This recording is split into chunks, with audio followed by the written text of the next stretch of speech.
ഞാൻ സ്റ്റുഡൻസ് നല്ല മക്കളായി നല്ല ഡിസിപ്ലിനായിട്ട് ഇരിക്കാൻ വേണ്ടിയിട്ട് ഞാനൊരു സൂത്രം കണ്ടുപിടിച്ചു.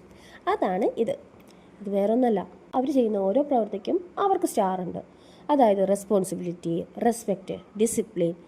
ദിവസവും പോകുന്നതിന് മുമ്പ് അവരെൻ്റെ നിന്ന് മാർക്ക് വാങ്ങും.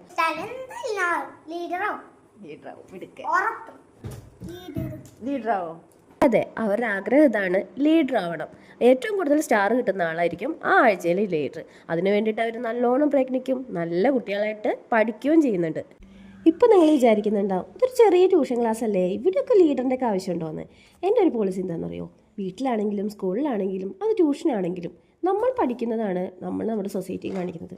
നല്ലത് പഠിച്ചാൽ സൊസൈറ്റിക്കും നമ്മളെ കൊണ്ട് നല്ലത് ഗുണമുണ്ടാവും. സൊസൈറ്റിക്ക് മാത്രമല്ല അവരുടെ ഫാമിലിക്കും. എൻ്റെ അടുത്ത് പഠിക്കാൻ വരുന്ന മക്കൾ അത് ട്യൂഷനാണെങ്കിലും ഡ്രോയിങ്ങിനാണെങ്കിലും നമ്മൾ അവരിൽ കുറച്ചെങ്കിലും നല്ല ക്വാളിറ്റീസ് ഉണ്ടാക്കിയെടുക്കണം. കേട്ടിട്ടില്ലേ, teachers are the mould of future. പിന്നെ ഭയങ്കര സന്തോഷമുള്ളൊരു കാര്യം ഉണ്ടായിട്ടോ, അതാ നമ്മുടെ ചെക്കന് പെൻസിൽ ഡ്രോയിങ്ങിന് സ്റ്റേറ്റ് ലെവലിലേക്ക് സെലക്ഷൻ കിട്ടിയിട്ടുണ്ട്. ഞാൻ എൻ്റെ സ്റ്റുഡൻസിനോട് പറയുന്ന ഒരേ ഒരു കാര്യമാണ്, നിങ്ങൾ ജയിക്കോ തോക്കോ എന്ത് വേണമെങ്കിലും ആയിക്കോട്ടെ, നിങ്ങൾ ഒരു കോമ്പറ്റീഷനും പോവാതെ ഇരിക്കരുത്. തോക്കുമെന്ന് വിചാരിച്ച് നമ്മുടെ കഴിവുകളൊന്നും പ്രകടിപ്പിക്കാതെ ഇരിക്കരുത്. അത് ഏത് പ്രായത്തിലാണെങ്കിലും കൂടി.